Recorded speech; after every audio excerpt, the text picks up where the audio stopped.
da un getto di vapore bollente in un'azienda di Camisano Vicentino. L'uomo è grave. A Salvezzano, presidio davanti ai cancelli della ditta, dove lunedì un 22enne è morto incastrato in un macchinario. Il 16 marzo era stata travolta da un'auto mentre passeggiava con il marito a Sedico. La 52enne Katia Moret muore dopo 11 giorni di agonia in ospedale. Omicidio nel parcheggio della Baita al lago di Castelfranco, scarcerato uno dei due giovanissimi accusati di aver ucciso a coltellate Lorenzo Cristiano il maggio scorso. Per la procura non è stato lui a sferrare il colpo fatale. Rissa tra Puscia in pieno centro a Padova. La scorsa notte i residenti esasperati immortalano lo scontro, aggredito un passante che ha cercato di intervenire. Il caro carburante mette a rischio i servizi di trasporto gratuito di anziani e disabili, allarme delle associazioni di volontariato della Marca Trevigiana.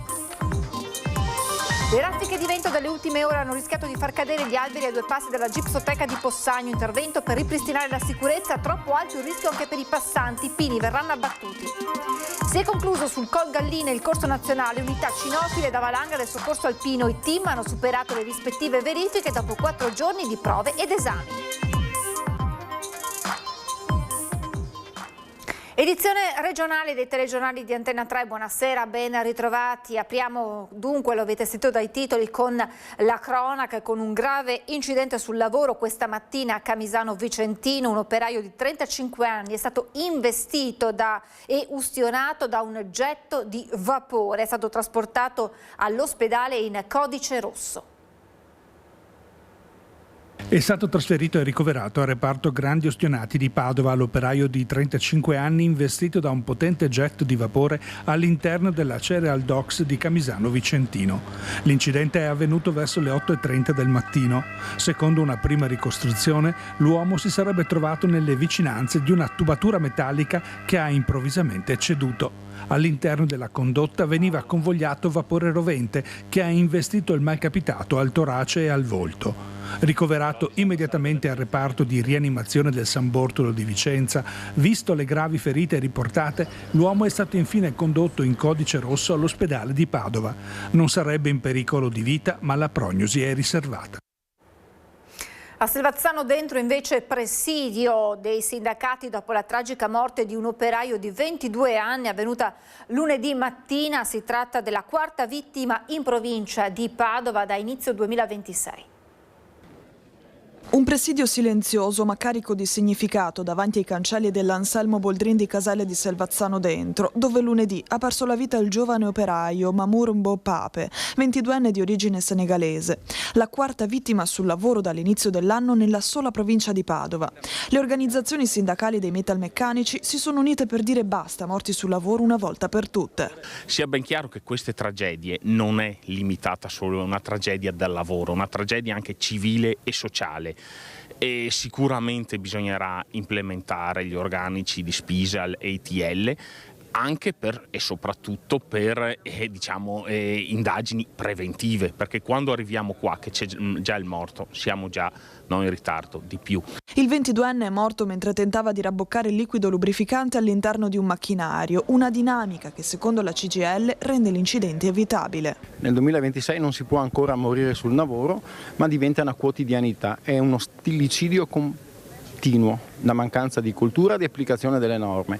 La cosa gravissima è che questo infortunio mortale, ma lo definisco infortunio e mi fermo qua, poteva essere evitato, e quando può essere evitato bastava semplicemente avere un'accortezza, praticamente rispettando quelle che sono le norme della sicurezza. Poteva essere evitato, ma in maniera totale, e in questo caso la responsabilità è totalmente totale del datore di lavoro. Una mobilitazione senza slogan, ma con un messaggio chiaro. Per i sindacati è urgente intervenire con misure concrete per garantire maggiore sicurezza e tutela ai lavoratori. Le soluzioni quali sono? Intanto ci vorrebbe una procura adeguata, deputata a verificare quando si tratta di un omicidio colposo e non più di un incidente, quando si tratta di un incidente.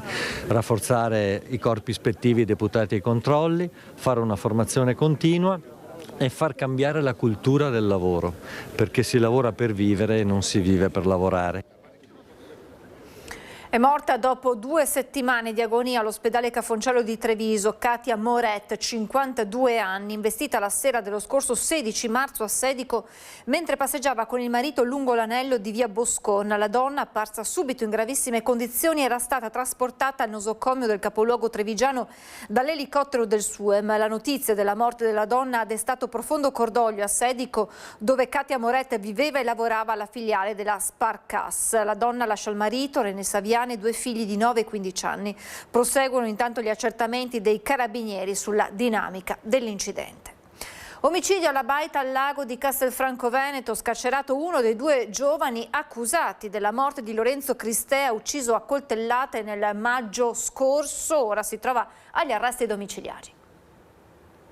È uscito dal carcere di Treviso, dove si trovava da 10 mesi. Ora è agli arresti domiciliari nell'abitazione della famiglia Badr Rouaji, il 19enne accusato, assieme al connazionale Ta Bennani, 22 anni, dell'omicidio di Lorenzo Cristea, il 20enne di Trebaseleghe, ucciso all'alba del 4 maggio scorso nei pressi della baita al lago di Castelfranco Veneto, e del tentato omicidio di un amico della vittima. A sorpresa per lui si sono aperte le porte del carcere, come ci spiega il suo difensore Fabio Crea. Non era stato da me preavvisato che avrei avanzato la richiesta di arresti domiciliari, quindi per lui al momento in cui è stato chiamato dagli operatori del carcere per la scarcerazione è stato un fulmine al ciel sereno, ma in senso positivo, cioè è stato molto sorpreso perché non avevo comunicato nulla né a lui né alla famiglia. Insomma, l'istanza avanzata dall'avvocato Crea è stata accolta. Badr è a casa, Bennani, l'amico considerato l'autore materiale del delitto, rimane invece in carcere. La mia istanza si fonda sul minor protagonismo delittuoso del Rouaji,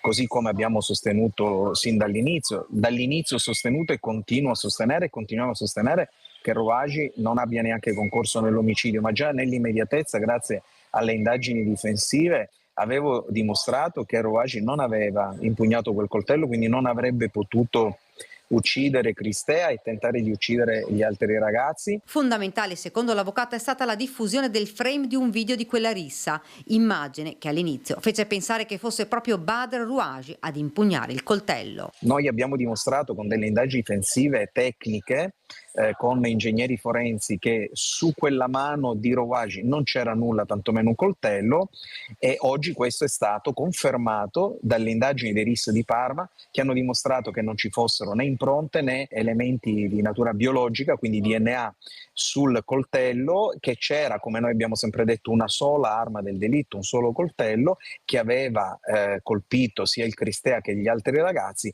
I fatti ci hanno dato ragione e il pubblico ministero oggi contesta che le 4 coltellate siano state inferte dall'altro coindagato. È prevista per il 10 aprile prossimo davanti al GUP Piera De Stefani l'udienza preliminare. Io chiederò l'assoluzione perché, così come ho detto all'inizio, Rouaji con l'omicidio e tentato omicidio non c'entra nulla.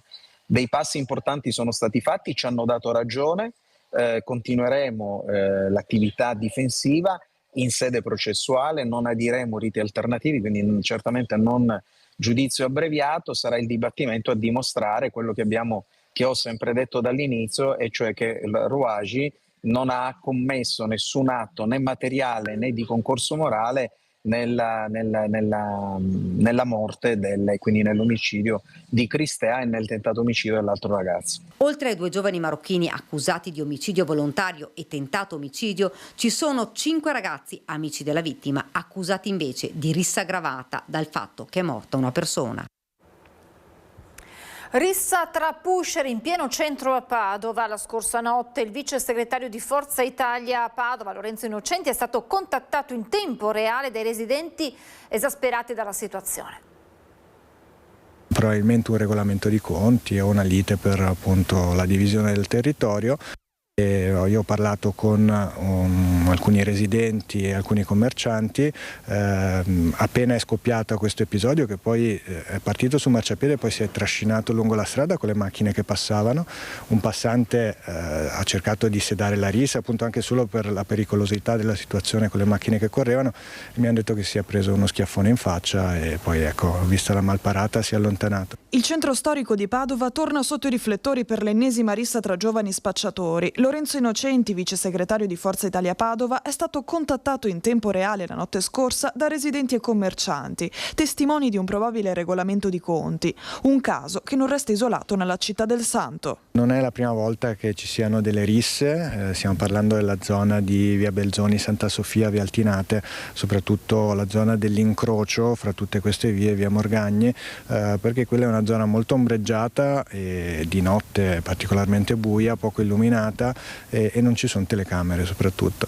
Quindi ecco una buona posizione di stazionamento per gli spacciatori che sono nordafricani e che si spartiscono un po' il territorio. Nonostante i residenti abbiano prontamente chiamato le forze dell'ordine, al loro arrivo i giovani malviventi si erano già dileguati. I cittadini chiedono da tempo interventi concreti, telecamere di sorveglianza e un sistema di illuminazione pubblico più efficace. Gli spacciatori sono sempre più giovani, mi dicono i residenti e i commercianti, per una questione di ragioni insomma molto varie, è difficile parlarci, sono molto arroganti, spesso sono drogati, ubriachi e appunto poi è più facile che scoppino queste situazioni che degenerino, mentre mi dicevano in passato non era così.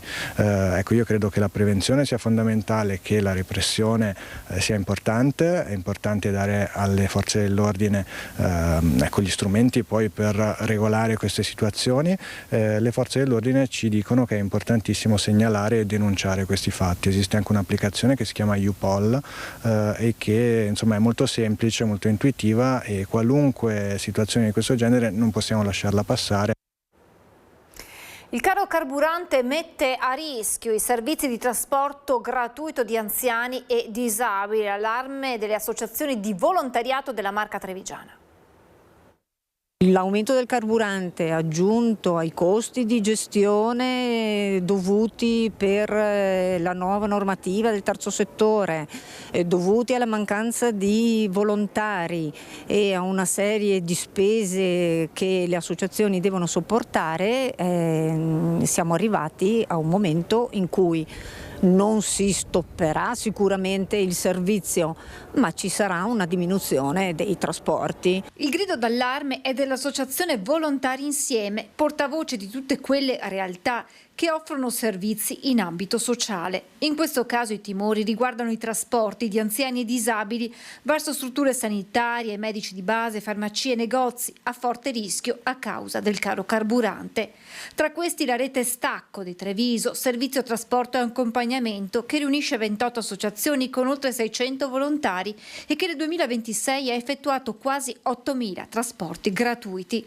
L'attuale situazione spinge queste realtà a riprogrammare la propria attività. Andranno ad indirizzare i loro trasporti nei trasporti che non sono così dedicati alle persone fragili, ma alle persone, posso dire, comuni, che hanno la possibilità di pagare anche a prezzi inferiori, ma a pagare un servizio. Le associazioni si sono ritrovate in 2 giorni di incontri per condividere problematiche e strategie. E la necessità sostenuta da tutti di aprire un confronto serio e consapevole con comuni, con regione, quindi con le istituzioni. Dobbiamo assolutamente far presente di quale carico finanziario le associazioni stanno sostenendo. E un impegno anche da questo punto di vista è necessario da parte dei comuni e da parte della regione. A Palazzo Ferrofini una maratona di 3 giorni, quella per l'approvazione del documento di economia e finanza regionale non privo di scontri. Un documento presentato dalla stessa maggioranza che si cambia e molti temi erano uguali, molto simili a delle proposte che la minoranza aveva fatto con i propri cambiamenti.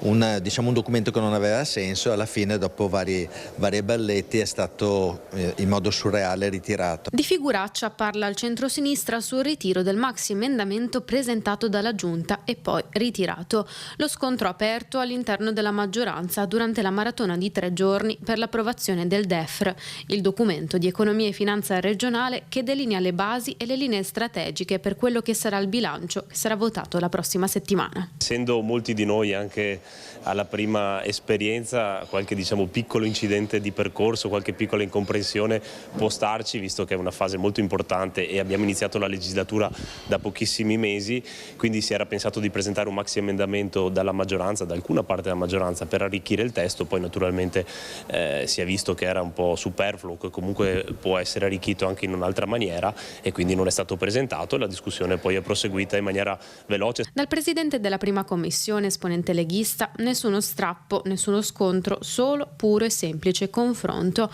Non ne sono d'accordo le opposizioni, preoccupate che l'impasse accaduto nelle ultime 48 ore di Consiglio regionale si ripercuota anche negli anni a venire. Uno smontamento della maggioranza, rapporti interni, sicuramente qualcosa che poteva far perdere tempo per liturgie all'interno della maggioranza. La maggioranza è totalmente divisa, emendare un proprio documento, che tra l'altro è il documento che programma le politiche regionali per i prossimi 3 anni, è veramente un autogol, vuol dire che non si accordano. Evidentemente l'esito del referendum ha avuto degli effetti anche qui. Nonostante le divergenze e i tanti emendamenti da approvare, l'intento comunque dal centrodestra al centrosinistra è quello di arrivare il prima possibile all'approvazione del bilancio. La collaborazione con l'opposizione, tra maggioranza e opposizione, anche in sede di prima commissione, commissione bilancio, è stato positiva.